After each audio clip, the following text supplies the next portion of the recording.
तो आईपीएल 2024 की retention list अब सभी टीमों ने अनाउंस कर दी।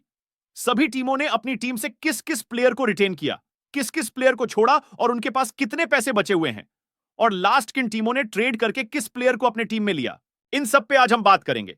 तो सबसे पहले हम शुरू करते हैं पिछले साल की winner team Chennai super king से। तो चेन्नई ने किन किन प्लेयरों को रिलीज किया उसके ऊपर हम बात करते हैं। तो चेन्नई ने सबसे पहले अपने टीम से बाहर निकाला उस प्लेयर को जिसे चेन्नई ने पिछले साल बहुत बड़ी रकम देकर खरीदा था, और उस प्लेयर का नाम है बेन स्टोक्स, जो कि चेन्नई ने इसे निकालकर सही किया क्योंकि इसने पिछले साल डगआउट में बैठ के खाली चेयर को गर्म किया। इसके अलावा इस बंदे का 1% भी कंट्रीब्यूशन नहीं पिछले साल। इसके अलावा पिछले साल अंबाती रायडू ने भी रिटायरमेंट अनाउंस कर दी, तो वो भी आपको नहीं नजर आने वाले हैं। ड्वेन प्रिटोरियस और कायल जेमिसन जैसे प्लेयरों को भी चेन्नई ने रिलीज किया। इसके अलावा चेन्नई ने के भगत वर्मा, आकाश सिंह, शुभ्रांशु सेनापति, सिसंडा मगला, इन जैसे प्लेयर को चेन्नई ने रिलीज किया। अब हम चेन्नई के रिटेन स्क्वाड के ऊपर नजर डालते हैं। तो number 1 captain cool Mahendra Singh Dhoni, और इसके बाद पिछले साल के 2 ओपनर यानी ऋतुराज गायकवाड़ और डेवोन कोनवे, रविंद्र जडेजा, अजिंक्य रहाणे, शिवम दुबे, इन दोनों ने पिछले साल यार कमाल ही कर दिया था, और चेन्नई की जीत में इन दोनों का भी तगड़ा हाथ था। इसलिए चेन्नई की मैनेजमेंट ने इन पे भरोसा जताया और इन्हें भी अपने स्क्वाड की लिस्ट में रखा।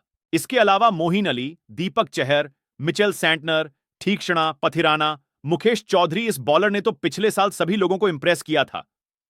धोनी इसके 4 ओवर शुरू ही में खत्म कर देता था, और यह बॉलर ज्यादातर पावर प्ले में चेन्नई को विकेट लेके देता था। इसके अलावा चेन्नई ने तुषार देशपांडे को भी रिटेन किया, जो कि पिछले साल इसने विकेटें ली थी, पर बहुत सारे बल्लेबाजों ने इसे बहुत कूटा भी था। इसके अलावा चेन्नई की स्क्वाड में सिमरजीत सिंह, प्रशांत सोलंकी, राजवर्धन, निशांत सिंधु, अजय मंडेल और शैक राशिद। तो यह है चेन्नई टीम की रिटेनशिप लिस्ट, और चेन्नई टीम के पास है पर्स है 31 करोड़ का, और उन्हें 3 स्लॉट भरने हैं। तो दोस्तों, आपके हिसाब से चेन्नई टीम को किन किन प्लेयरों पे दाव लगाना चाहिए, मुझे कमेंट सेक्शन में बताना। मैं अपनी बात करूं तो चेन्नई टीम को स्टार्क, बोल्ट जैसे बॉलर की जरूरत है, क्योंकि आप पथिरना, तुषार जैसे बॉलर के ऊपर डिपेंड नहीं रह सकते। और इसके अलावा चेन्नई टीम को नंबर 3 के स्लॉट के ऊपर एक अच्छे बल्लेबाज की जरूरत है, ऐसा मुझे लगता है, क्योंकि रहाणे ने अभी फिलहाल उतना ज्यादा व्हाइट बॉल क्रिकेट खेला नहीं, तो रहाणे के ऊपर स्टिक रहना एक बेवकूफी साबित हो सकती है।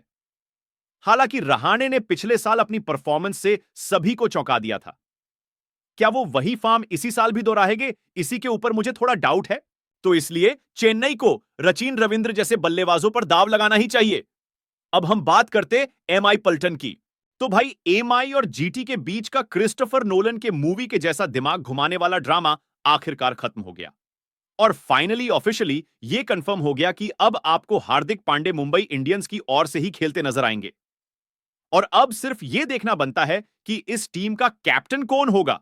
क्या एमआई की मैनेजमेंट अपने हिटमैन को ही कप्तान बनाए रखेगी, या फिर हार्दिक पांडे, जिसने पहले कप्तानी की वजह से ही एमआई को छोड़ा था, और अब उनके बीच और एमआई के जो भी कुछ एग्रीमेंट हुए जिसके वजह से हार्दिक फिर से एमआई आए, क्या उस एग्रीमेंट में हार्दिक के कप्तानी के बारे में कुछ लिखा था? यह सब हमें वक्त आने पर पता चलेगा।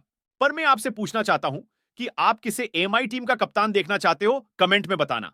मैं अपनी बात करूं तो अपना हिटमैन ही कप्तान रहना चाहिए।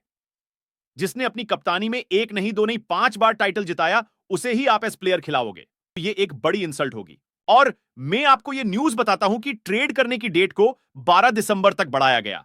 तो शायद एमआई मैनेजमेंट में जो फिलहाल माहौल चल रहा है, तो आगे जाके कुछ भी हो सकता है, क्योंकि आपको तो पता ही होगा आईपीएल के बाद तुरंत टी20 का वर्ल्ड कप आने वाला है, जिसमें अभी तक यह कंफर्म नहीं हुआ कि उस वर्ल्ड कप में कौन कप्तान होगा। और रोहित और हार्दिक दोनों को अपनी फॉर्म और कप्तानी दोनों इस आईपीएल में साबित करनी होगी। पर दोनों इस बार एक ही फ्रेंचाइज से खेलेंगे, और इसलिए कप्तानी किसी एक को मिलने वाली है। तो इसीलिए पूरे एमआई के फैंस के साथ साथ पूरे इंडिया के फैंस की भी नजरें एमआई का कप्तान कौन होगा उस पे होगी।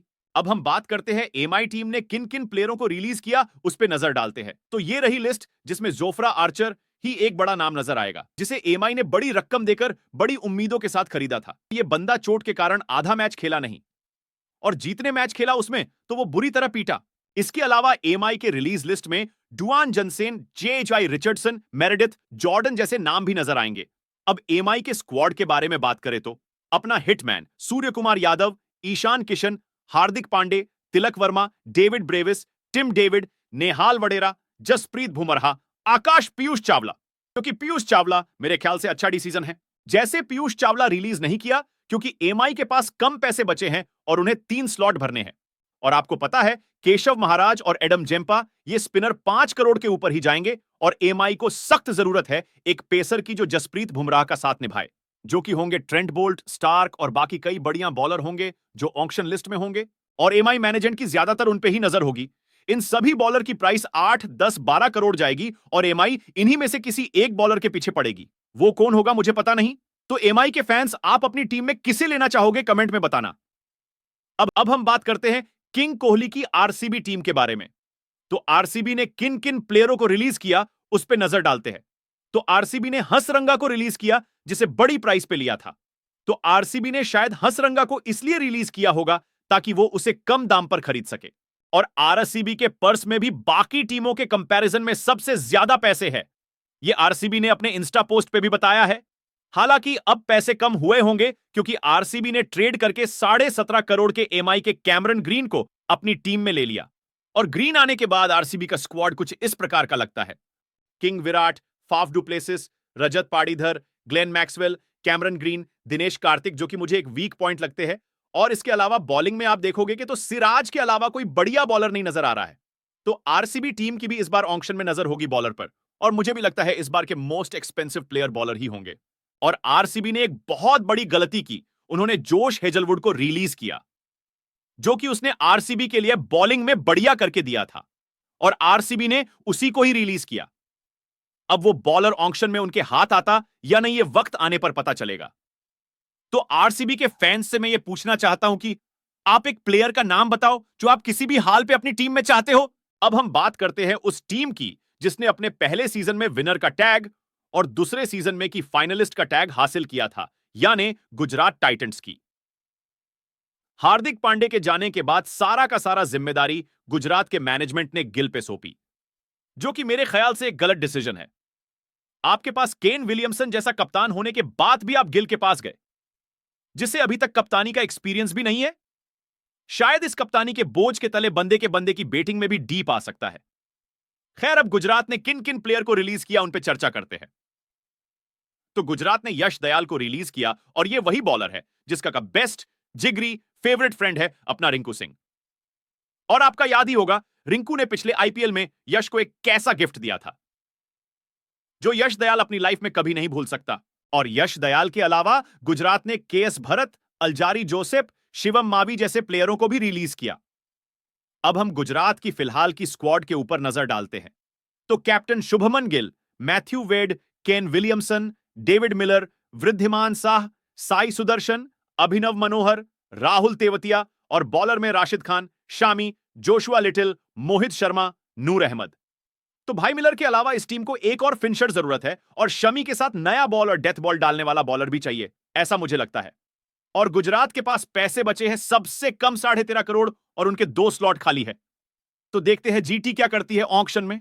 अब हम बात करते केकेआर की। तो जिस पता नहीं तो उन्हें मैं बता दूं कि केकेआर की टीम ने सबसे पहले तो अपने टीम के पुराने कप्तान को टीम वापस लाया और अपना कोच बनिया। तो इस आईपीएल में जो लोग आरसीबी वर्सेस एलएसजी मैच देखने एक्साइटेड थे, अब वो वही लोग आरसीबी वर्सेस केकेआर मैच देखने के लिए एक्साइटेड होंगे। तो केकेआर की टीम की बात करें तो फिलहाल केकेआर का यह स्क्वाड है। Captain Shreyas Iyer, Nitesh Rana, Rinku Singh, Jason Roy, Andre Russell, Gurbaz और बॉलर में सुनील नरेन, वरुण चक्रवर्ती। तो बल्लेबाज तो इस टीम में नजर आते हैं और इस टीम को भी फास्ट बॉलर ही चाहिए। तो भाई इस आईपीएल में फास्ट बॉलर की लॉटरी तो लगेगी। और बाय द वे ये है केकेआर की रिलीज किए हुए प्लेयर की लिस्ट, आप वीडियो को पॉज करके देख लेना। अब आते हैं ऋषभ पंत की दिल्ली कैपिटल के ऊपर। तो भाई ये है दिल्ली का स्क्वाड, जहां आपको डेविड वार्नर, मिचेल मार्श और ऋषभ पंत ये 3 ही अच्छे खासे बल्लेबाज नजर आ रहे हैं। हालांकि ललित यादव ने भी दिल्ली के लिए अच्छा खासा परफॉर्मेंस दिया है, पर दिल्ली को एक अच्छे फिनिशर बल्लेबाज की जरूरत है और एक अच्छे ओपनर की जरूरत है। और बॉलिंग की बात करूं तो दिल्ली के स्क्वाड में अच्छे बॉलर नजर आ रहे हैं, जैसे कि नोरके, लुंगी एनगिडी, कुलदीप यादव, ईशांत शर्मा, मुकेश कुमार, खलील अहमद। तो बॉलिंग तो दिल्ली की अच्छी खासी नजर आ रही है। तो मुझे लगता इस बार ऑक्शन में दिल्ली की ज्यादा नजरें बल्लेबाजों के ऊपर होगी। और यह है दिल्ली रिलीज के हुए प्लेयरों की लिस्ट। और लिस्ट में जितने भी प्लेयरों को रिलीज किया है वो सारे रिलीज करने के लायक ही थे। अब बात करते हैं एसआरएच की। तो भाई एसआरएच की टीम तो हमेशा बढ़िया नजर आती है, पर साला कोई सही से खेलता ही नहीं। इस टीम में Aiden Markram, Glenn Phillips, Klaasen, Agarwal, Rahul Tripathi जैसे एग्रेसिव बल्लेबाज होने के बाद भी यह टीम हार जाती है। अगर इस टीम की बॉलिंग साइड की बात करूं तो इस टीम में Bhuvneshwar Kumar, Marco Jansen, T Natarajan, Washington Sundar जैसे बॉलर भी है, पर आईपीएल में इनसे भी कुछ नहीं होता। तो देखते हैं इस साल यह टीम क्या करती है। और एसआरएच ने इस बार इन प्लेयर को रिलीज किया। तो देखते हैं इस टीम की ओनर कैमरामैन की क्रश इस बार आईपीएल में किस प्लेयर के ऊपर दाव लगाती है। और इनके पास हमेशा की तरह पैसे भी बहुत तगड़े हैं। अब बात करते केएल राहुल के टीम एलएसजी की। यह टीम क्वालिफाई तो करती है लेकिन नॉकआउट में हमेशा मात खाती है। इस टीम को एक ऐसा प्लेयर लाना चाहिए जो बड़े मैच का प्लेयर हो, और शायद बड़ा प्लेयर ला भी नहीं सकती क्योंकि इस टीम के पास सिर्फ पर्स में 13 करोड़ 9 लाख पैसे बचे हैं, और इतने पैसे में बड़ा प्लेयर तो शायद नहीं आएगा। अगर इस करंट स्क्वाड के बारे में बात करूं तो इस टीम में केएल राहुल, क्विविंटन डीकॉक, कायल माइल्स, स्टोनिस, आरआर टीम का प्लेयर जो एलएसजी ने ट्रेड में लिया पैडिकल, और इसके बदले एलएसजी ने अपने सबसे बड़े फिनिशर को राजस्थान को सौंप दिया, दियावेश खान। इसके अलावा एलएसजी के पास कुणाल पांडे है और उसका जिगरी दोस्त भी है जिसका नाम है दीपक हुडा, वो भी इस टीम में है।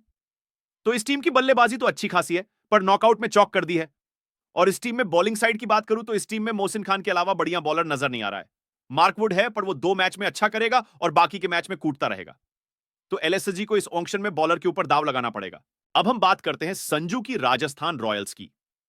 तो इस टीम का स्क्वाड कुछ इस प्रकार है: Jos the boss Buttler, Yashasvi Jaiswal, Sanju, Hetmyer, Dhruv Jurel, great finisher Riyan Parag, Ashwin, Yuzi Chahal. और गाइस, इस लिस्ट में तो बोल्ट और जेम्पा का भी नाम है। पर जब मैंने कोई और लिस्ट देखी थी तब उसमें लिखा था कि बोल्ट और जैम्पा को तो राजस्थान ने रिलीज किया है, पर इस लिस्ट के स्क्वाड में इन दोनों का नाम है। सो थोड़ा मैं कंफ्यूज्ड हूं कौन सी लिस्ट सही है और कौन सी लिस्ट गलत है। और राजस्थान ने जिन जिन प्लेयरों को रिलीज किया इस लिस्ट में इन प्लेयरों के नाम है। अब आखिरी टीम हमारे गब्बर की पंजाब किंग्स। तो यह है पंजाब का squad: Shikhar Dhawan, Jonny Bairstow, Jitesh Sharma, Sam Curran, Matthew Short, Prabhsimran Singh, Liam Livingstone, Arshdeep Singh, Rabada, Rahul Chahar. तो वैसे देखा जाए तो पंजाब किंग टीम अच्छी है, पर का मिडिल ऑर्डर संभालने के लिए अच्छा बल्लेबाज चाहिए। और यारो प्लीज, जो क्रिकेट के रियल फैंस हैं, मैं उनसे दिल से रिक्वेस्ट करता हूं कि प्लीज मेरे चैनल को सब्सक्राइब जरूर करना, ताकि मुझ जैसे का भला हो जाए और मैं आपको क्रिकेट से जुड़ी हर एक अपडेट हमेशा देता रहूंगा। तो प्लीज यारो सब्सक्राइब जरूर करना। मिलते नेक्स्ट वीडियो में।